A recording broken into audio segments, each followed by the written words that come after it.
Assalamualaikum rekan-rekan semuanya. Salam sehat dan bahagia selalu bersama keluarga. Video kali ini kita bahas tentang Bab 4 Instrumen Penelitian. Terdapat 5 pembahasan tentang instrumen penelitian. 1. Teknik pengumpulan data. 2. Instrumen penelitian. 3. Validitas instrumen. 4. Reliabilitas instrumen.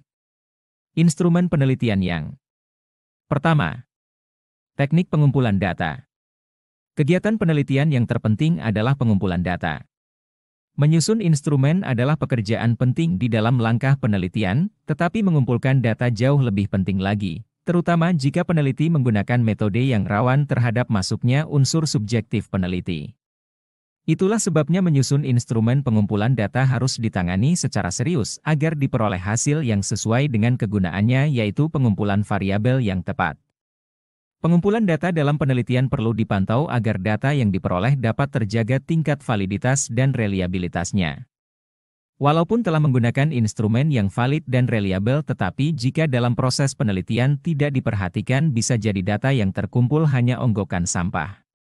Peneliti yang memiliki jawaban responden sesuai keinginannya akan semakin tidak reliabel.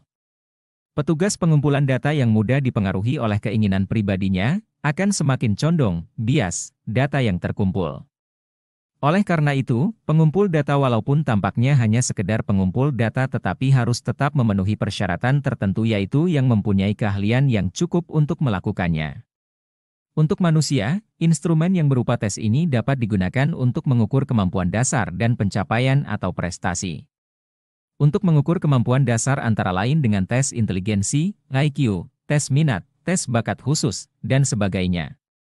Khusus untuk tes prestasi belajar yang biasa digunakan di sekolah adalah tes buatan guru dan tes terstandar yang dibuat oleh tim khusus secara nasional dan internasional. Paling tidak ada 4 teknik pengumpulan data. 1. Pengumpulan data melalui kuesioner atau angket. Sebagian besar penelitian umumnya menggunakan kuesioner sebagai metode yang dipilih untuk mengumpulkan data. Kuesioner atau angket memang mempunyai banyak kebaikan sebagai instrumen pengumpul data. 2. Pengumpulan data melalui metode interview. Penggunaan metode interview memerlukan waktu yang cukup lama untuk mengumpulkan data. Dibandingkan dengan mengedarkan angket kepada responden, interview sangat rumit.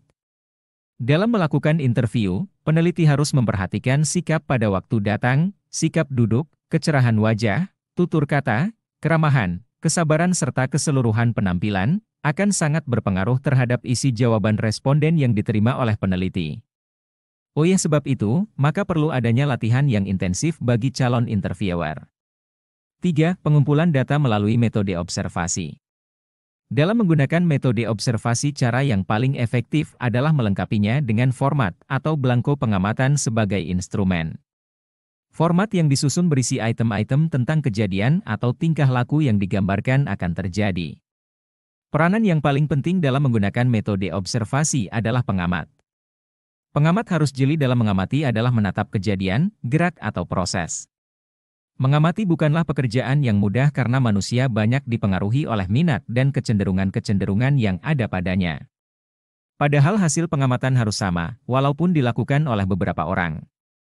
Dengan lain perkataan, pengamatan harus objektif. 4. Pengumpulan data melalui metode dokumentasi tidak kalah penting, dan metode-metode lain adalah metode dokumentasi, yaitu mencari data mengenai hal-hal atau variabel yang berupa catatan, transkrip, buku, surat kabar, majalah, prasasti, notulen rapat, lengger, agenda, dan sebagainya. Dibandingkan dengan metode lain, maka metode ini agak tidak begitu sulit, dalam arti apabila ada kekeliruan sumber datanya masih tetap, belum berubah. Dengan metode dokumentasi yang diamati bukan benda hidup tetapi benda mati.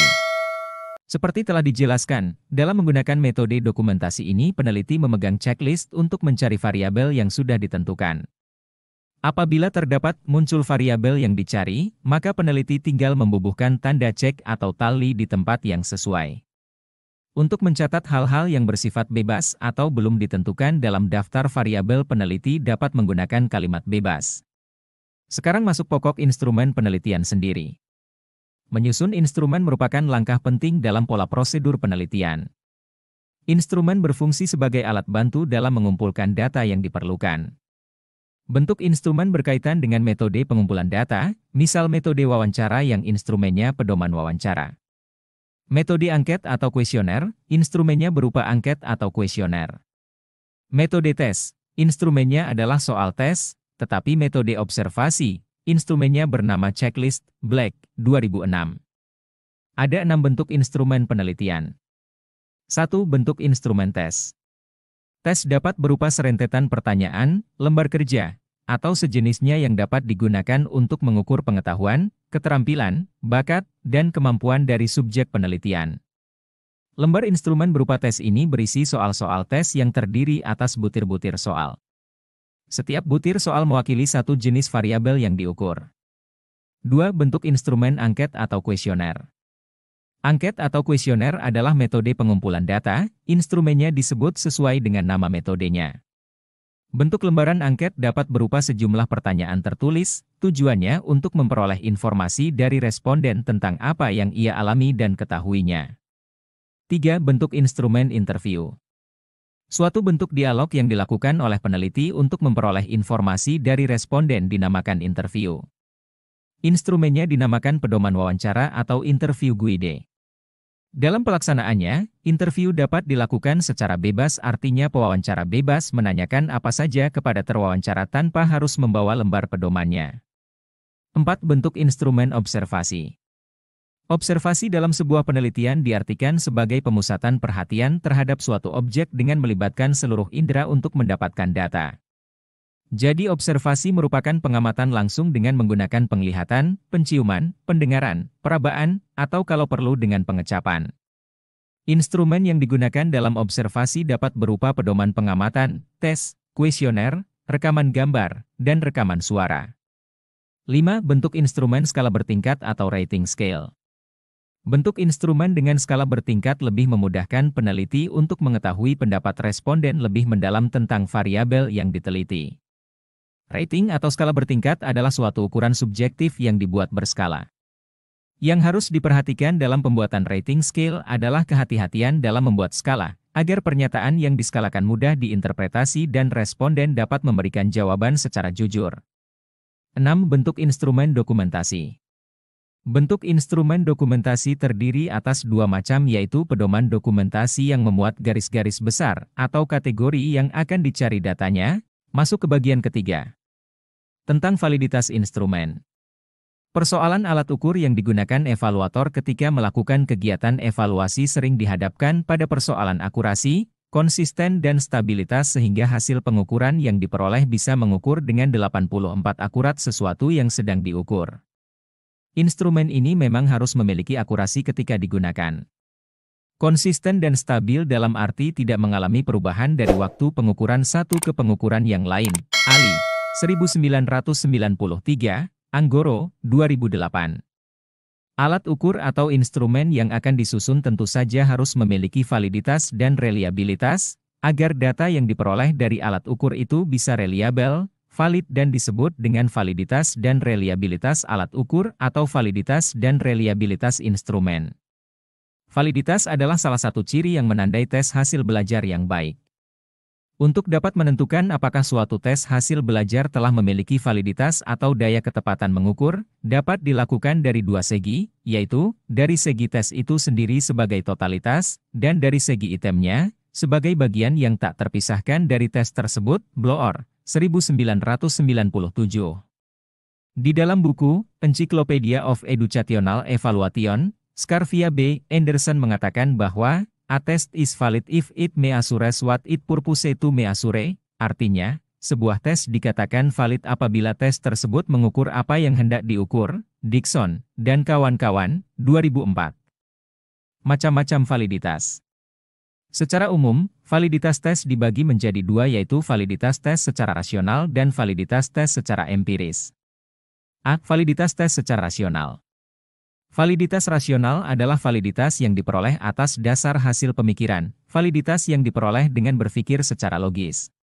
Dengan demikian maka suatu tes hasil belajar dapat dikatakan telah memiliki validitas rasional, apabila setelah dilakukan penganalisisan secara rasional ternyata bahwa tes hasil belajar itu memang, secara rasional, dengan tepat telah dapat mengukur apa yang seharusnya diukur, Hermawan, 2005. B. Validitas tes secara empiris. Validitas empiris adalah validitas yang bersumber pada pengamatan di lapangan. Tes hasil belajar dapat dikatakan telah memiliki validitas empiris apabila didasarkan hasil analisis yang dilakukan terhadap data hasil pengamatan di lapangan, terbukti bahwa hasil tes belajar itu dengan secara tepat telah dapat mengukur hasil belajar yang seharusnya diungkap atau diukur lewat tes hasil belajar tersebut. Arif, 2005. 4. Reliabilitas instrumen. Reliabilitas merupakan penerjemahan dari kata reliability yang mempunyai asal kata reli yang artinya percaya dan reliable yang artinya dapat dipercaya. Keterpercayaan berhubungan dengan ketepatan dan konsistensi. Tes hasil belajar dikatakan dapat dipercaya apabila memberikan hasil pengukuran hasil belajar yang relatif tetap secara konsisten. Beberapa ahli memberikan batasan reliabilitas. Menurut Azwar, 2012, reliabilitas berhubungan dengan akurasi instrumen dalam mengukur apa yang diukur, kecermatan hasil ukur dan seberapa akurat seandainya dilakukan pengukuran ulang. Azwar juga menyatakan reliabilitas sebagai konsistensi pengamatan yang diperoleh dari pencatatan berulang baik pada satu subjek maupun sejumlah subjek. Kerlinger memberikan batasan tentang reliabilitas yaitu 1. Reliabilitas dicapai apabila kita mengukur himpunan objek yang sama berulang kali dengan instrumen yang sama atau serupa akan memberikan hasil yang sama atau serupa. 2. Reliabilitas dicapai apabila ukuran yang diperoleh dari suatu instrumen pengukur adalah ukuran yang sebenarnya untuk sifat yang diukur. 3. Reliabilitas dicapai dengan meminimalkan galat pengukuran yang terdapat pada suatu instrumen pengukur. Jadi, dari berbagai definisi reliabilitas dapat disimpulkan bahwa reliabilitas berhubungan dengan kemampuan alat ukur untuk melakukan pengukuran secara cermat. Reliabilitas merupakan akurasi dan presisi yang dihasilkan oleh alat ukur dalam melakukan pengukuran. Beberapa kesalahan dalam pengukuran. Pengukuran adalah pemberian angka yang merefleksikan karakteristik suatu objek. Sebuah pengukuran belum tentu memberikan nilai atau angka sebenarnya atas suatu karakteristik yang diukur, melainkan lebih cenderung hanya memberikan nilai atau angka observasi atas karakteristik yang diukur. Contohnya, jika kita mengukur luas lautan yang ada di bumi, seberapa luaskah laut itu sebenarnya? Pengukuran luas lautan memberikan suatu angka yang merupakan nilai berdasarkan hasil observasi. Misalkan 95 hasil pengukuran tersebut menghasilkan angka 30 juta km persegi. Apakah angka ini merupakan angka sebenarnya atas luas lautan di bumi ini? Bisa jadi luas lautan sebenarnya adalah 35 juta km persegi. Dapat pula 28 juta km persegi. Selisih antara hasil observasi yang kita dapatkan dengan angka sebenarnya disebut error. Setiap pengukuran pasti mengandung unsur error, measurement error, baik itu yang sifatnya konstan maupun yang tidak konstan. Menurut true score model skor suatu objek yang diukur, X0, dipengaruhi oleh systematic error, 10S, random error, XR, dan true score dari karakteristik objek yang diukur itu sendiri, XT. Dalam persamaan matematis, ini dapat dilambangkan sebagai berikut. X0 sama dengan XT ditambah 10S dan ditambah XR. Systematic error, 10S, mempengaruhi akurasi pengukuran secara konstan, terus-menerus. Error ini mempengaruhi observed score, X0, dengan sifat yang sama setiap kali pengukuran dilakukan, misalnya karena vektor mekanis, method error dan systematic respondent error. Contoh method error adalah instrumen alat ukur yang tidak bekerja dengan akurat sebagaimana mestinya. Misalnya, kita menimbang berat badan petinju kelas berat dunia Mike Tyson, maka alat timbangan yang kurang sempurna dapat membuat berat badan Tyson 500 gram kurang atau lebih dari berat badan sebenarnya. Method error juga dipengaruhi oleh faktor mekanis seperti instruksi yang tidak jelas kepada responden pada kuesioner, tampilan kuesioner yang tidak sempurna sehingga tidak terbaca dengan jelas oleh responden, susunan pernyataan yang terlalu padat sehingga membingungkan responden, atau kurang jelasnya cara untuk menjawab skala yang diberikan.